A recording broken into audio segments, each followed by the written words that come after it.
I've always enjoyed late night walks. There's something about the stillness that makes everything feel simpler. I'm a welder by trade. Been doing it for over 40 years now. I live alone on a big farm. Just me and my dog. Bosley, the house is too large for one person, but I never had the heart to downsize after my wife, Maria, passed away. My kids moved out years ago, and ever since cancer took her, it's just been me and Bosley one night. After a long day in the shop, I decided to go for a walk. My property is pretty big, so just a single loop is usually enough to satisfy my craving. The air was cool, and Bosley trotted along beside me. Sometimes I think he likes me more than I like him. I've walked that loop hundreds of times. But as I was heading back toward the house, something caught my eye. I glanced up at the second-story window, the one that looks out from the bedroom Maria and I used to share. For a split second, I thought I saw something move. I stopped dead in my tracks, staring up at that window. There was no reason anyone should be in there. I hadn't been in that room in years. Couldn't bring myself to. I felt my blood start to boil at the thought of some stranger breaking into my house. I wasn't going to stand for that. I rushed inside my heart, racing, and ran upstairs. The room was empty, just like I'd left it, no sign of anything out of place. I looked everywhere imaginable, but found nothing. Yes, I was pretty freaked out, but I was more angry than anything. I didn't take this kind of thing lightly. I figured I had just seen something that wasn't there. I stood there for a while, feeling foolish, but I couldn't shake the feeling that something had been there. The next night I woke up to Bosley growling. He's a good dog, never barks unless there's something to bark at. I sat up in my bed listening. That's when I heard creaking, coming from upstairs. It could have just been the sounds of my old house, but my mind went directly to footsteps, which were coming from right above me. I'm sure you could guess which room is directly above mine. I debated grabbing my hunting rifle from downstairs, but didn't want to go that far. If it came down to it, I was fully confident that I could take whatever was up there. Hand to hand, I grabbed my flashlight and went to check again. Nothing. The room was exactly the same. Untouched, my anger was definitely starting to turn into anxiety. At this point, something didn't feel right. In the house. The following night, I came downstairs to find the kitchen lights on. I know, I turned them off before bed. I don't leave lights on. There was no question anymore. Someone was in my house. I started to panic. I called the police and told them I thought someone might be sneaking around. They came out, searched the house from top to bottom, but found nothing. They were nice about it. It told me to call again if I needed them, but I could tell they didn't believe me. The next night was the worst by far. I couldn't sleep. So I decided to go upstairs and check the bedroom again. I don't know why. Maybe I thought it would settle my mind, but when I opened the door, I froze. There were clothes scattered all over the floor. Maria's clothes, I had packed them away after she died. Now they were everywhere. Something like this doesn't just happen randomly. And then I saw her. There was a woman standing in the doorway just staring at me. I couldn't see her face clearly, but I could tell she wasn't Maria. She was too short.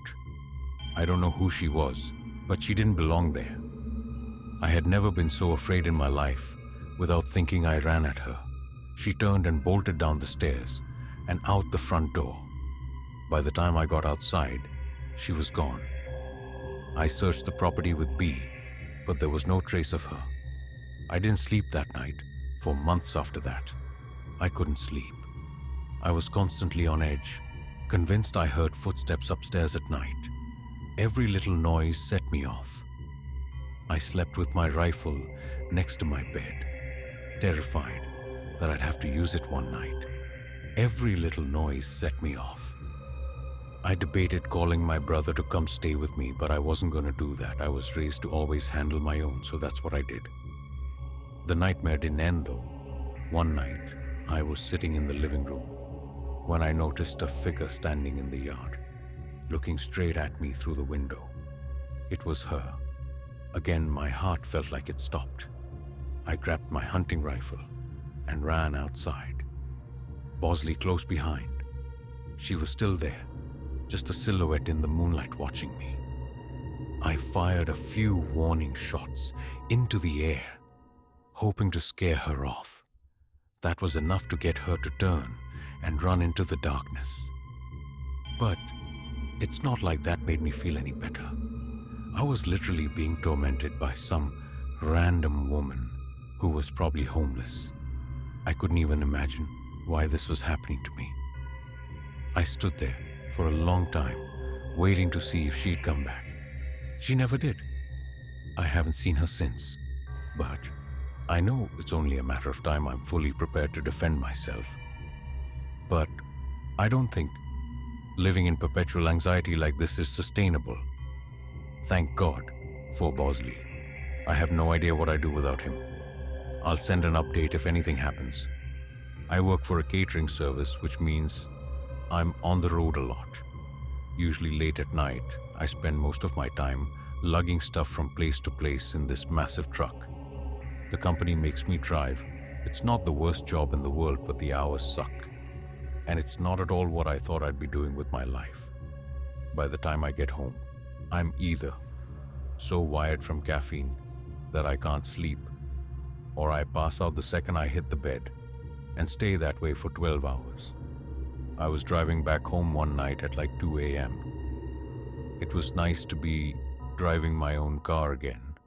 As I was approaching my house, I realized I had probably had one too many Red Bulls, and there was no way I'd be able to sleep on top of that.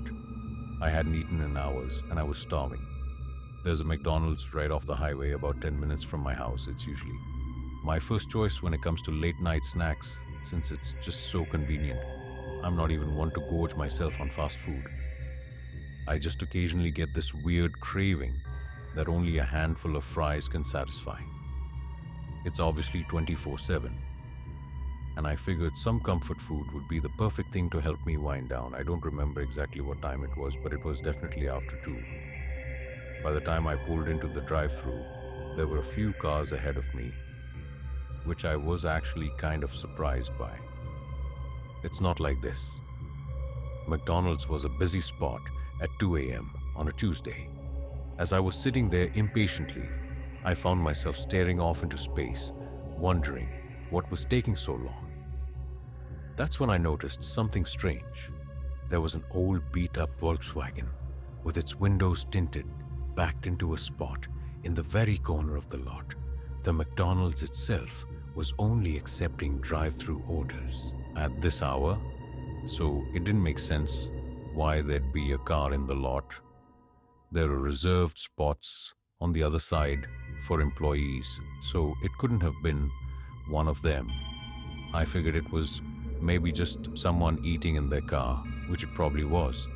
I myself did that from time to time, so I guess I couldn't judge. It was just an odd sight. To be completely honest, I got my food and started driving away. I didn't want to go home just yet, but I also didn't want to just sit there idling my car. I began racking my brain, trying to think of a good place to scarf down the food. I live in a pretty lush area, so there's honestly a lot of options. But I didn't want to beat around the bush too much, considering how late it was. There's a massive nature preserve literally down the street from my house. It's situated on a mountain and is essentially just an enormous forest. The kicker is that there's a scenic lookout point at the peak with a view of the city. There's a road that loops around the perimeter of the preserve and will take you right to the peak, which is nice during the day after the preserve closes. though the road is inaccessible to cars, but still a convenient path to get to the peak without having to walk through any woods. I used to go there with my friends from high school all the time. It was kind of a default spot. When we wanted to be outside, we'd hang out, talk, smoke, or just appreciate the view. I actually hadn't been there in a while because I was just so busy working all the time.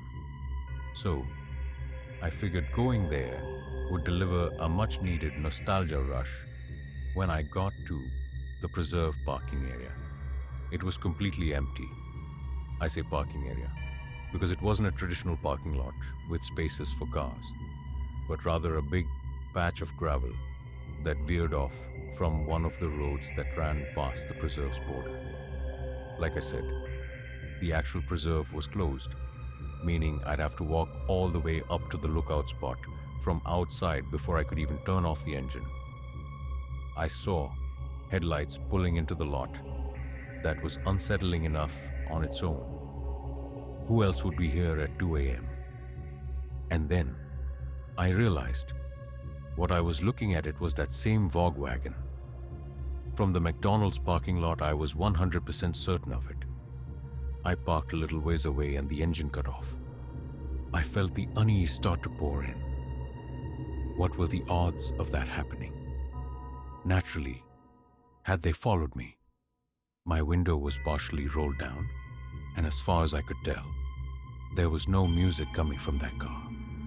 Or at least none that I could hear. After nothing happened for a good minute or so, my fear started to fade. They were probably doing the same thing. I was out for some fresh air or smoke. It's a pretty popular spot for that kind of thing. But I was just so weirded out, considering how late it was. I couldn't shake the feeling that something was off, even though I concluded that it was just one of those unexplainable coincidences. I sat there for a minute, debating if I should just go home. I didn't want to leave, but I didn't want to be alone either. I picked up my phone and FaceTimed one of my close friends who lived a few minutes away. I told myself that if he didn't pick up, I'd just eat my food in the car and drive home. He was actually awake though, which I was a little surprised by. He said he had been up writing a paper. I convinced him to swing by and hang out for a bit. He was down. He said he'd be there in 10. While I waited, I kept my eyes on the Vogue wagon.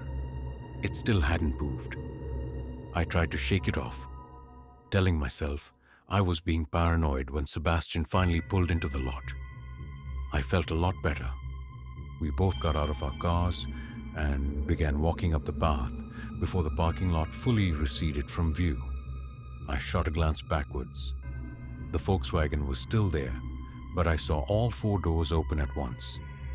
4 guys stepped out.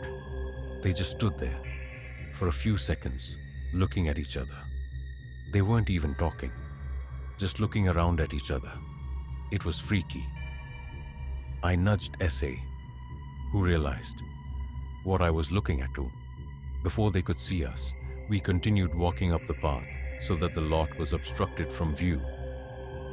Alarm bells were going off in my head, but Sebastian didn't seem that concerned. He told me they were probably just going out to smoke. We kept walking, and by the time we got to the top, the city view was enough to take my mind off things. We always sat on this little rock wall that was supposed to keep people from wandering off the edge of the mountain. We sat there eating and talking like we used to. It was nice. Of course, that nice feeling didn't last very long. We heard the sound of talking and laughter quickly approaching us. We turned around to see 3 guys walking towards us, sharing what looked like a blunt. They were acting friendly enough, which definitely calmed my nerves a little, instead of finding their own spot. Though, they walked right up to us, like they wanted to start a conversation. The guy in the blunt was covered in tattoos and had a nose ring. He honestly looked pretty intimidating. He flashed half a smile before asking us if we wanted to smoke.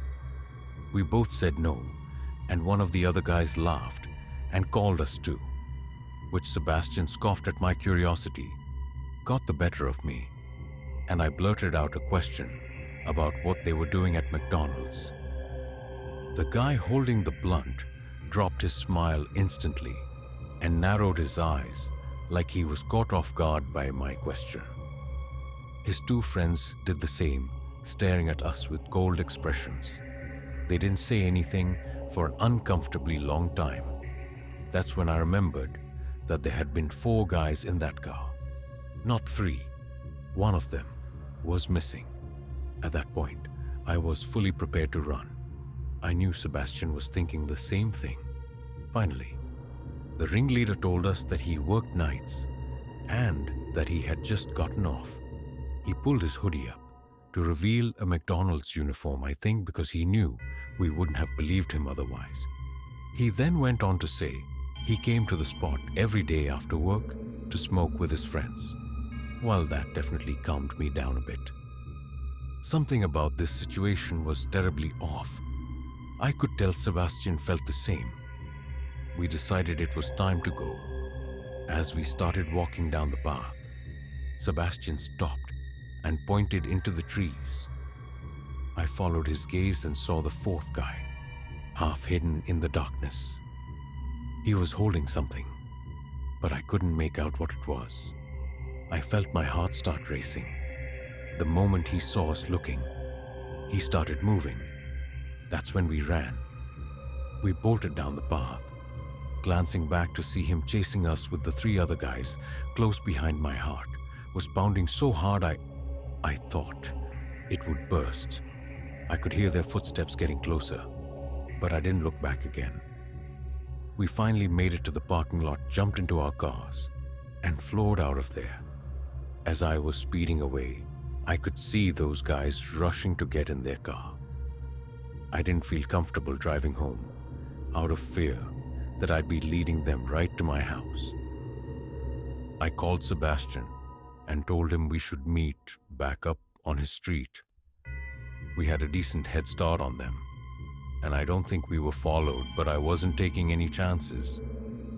When Sebastian and I met back up, we were still in shock about what the hell just happened. I don't know if they were trying to rob us or worse. I didn't know what to think. Sebastian showed me his phone and said he had snuck a picture of them while they weren't looking. He sent it to me, but I wasn't sure what to even do with it. I had off the next day, so I convinced Sebastian to come with me back to the McDonald's so we could at least report the employee. The next day we approached a guy in the younger side in hopes that he'd listen to us. We showed him the picture and told him what happened, and his eyes widened. He told us something literally out of a horror movie. Apparently, that guy's girlfriend had also worked at that same McDonald's and had dumped him a few months ago. He didn't take it well and would harass her while she was working and stalk her after her shifts. He obviously got fired, but that didn't help. The police were involved shortly after, and there was a restraining order put in place. Apparently, he had been violating that restraining order because he was camping out in the parking lot. Sebastian and I were horrified. I have no idea why he decided to follow me, but it was clear that he was unhinged. I'm praying that the police catch him camping out in the parking lot, because then he'll actually be screwed. I just hope he doesn't recognize my car anywhere. It's only been a week, but I haven't been back to that McDonald's or the preserve since. Hopefully the police are able to do something, but that's out of my control. Forgive me if I don't remember every detail of the story. It happened a while ago. I grew up in Ardmore, Pennsylvania. Not much goes on around here, so finding things to do can be a challenge. In high school, a few friends and I would sneak into and explore old abandoned buildings. That's the sort of thing we did at that age. I didn't realize how popular that kind of stuff is until many years later. Apparently, lots of people like to explore abandoned buildings. Anyway, there was this abandoned church that we'd been to a couple of times before. It was in Narberth. I actually remember the exact address, 198 Elmwood Avenue. The place was creepy, but it was kind of our go-to spot for late-night thrills. One fall evening, a few of us decided to hit the church and drink a little inside. It was a chilly night, and the air had that crisp bite to it. There were 6 of us: me, Luna, Gina, Johnny, Max, and Ali. The church sat behind an 8-foot chain link fence, which we had to climb to get in the doors. Were all boarded up, so we always went through a window on the side. Once you were inside, the first thing you noticed was the floor, or lack of one. The entire first floor was just dirt. It looked like someone had ripped out the floorboards years ago, leaving only a hole in the center where a set of concrete stairs, LED, down to the basement. That's where we always ended up, down in the basement. The basement had 3 rooms, but only one had a door. The other 2 just had door frames. The first room we went into was the lodge. There wasn't much in it, just some old furniture, broken chairs, a busted couch. I remember having to shush Johnny like 12 times because he was a lightweight, and the tiny bit of alcohol he had was making him really loud and antsy. Being in such a big group was always a plus though, and I felt much safer knowing we had numbers we messed around for a while, drinking and laughing like we usually did. We might have had a speaker playing music, but I don't fully remember. Out of nowhere, a door slammed. I literally jumped.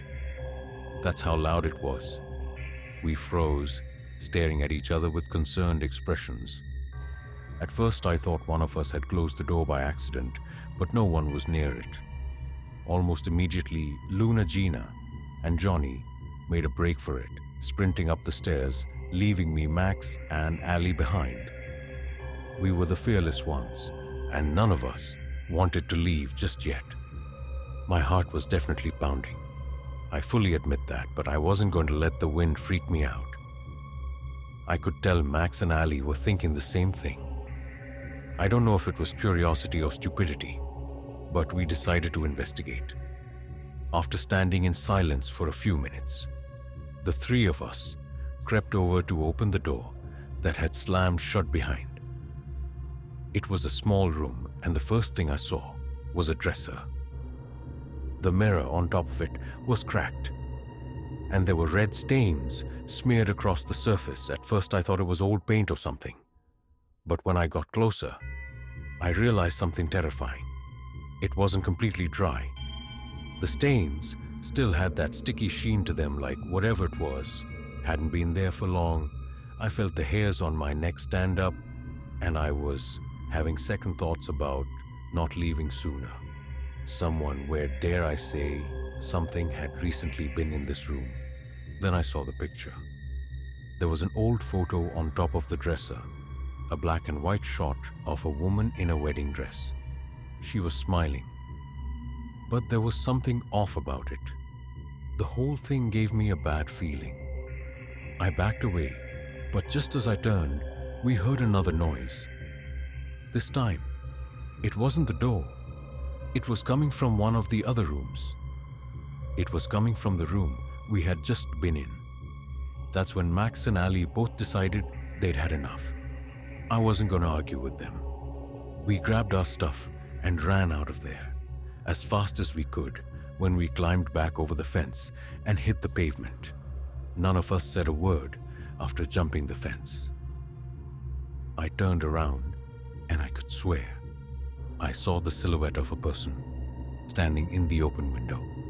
I still pray that by some minuscule chance my mind was just playing tricks on me, but I'll never know for sure. My friends and I never went back there together. For as long as we remained friends, I've actually been back to that church myself, although it wasn't a church anymore. By the time I got around to checking it out again, it was completely demolished. I still have no idea what we saw that night. I'm just glad my friends were there to witness it with me. Had I been alone, I might doubt this whole thing even happens. If anyone wants to do some digging, go ahead. I was never able to find out anything online, but I wouldn't be surprised if that church has a history I don't know about.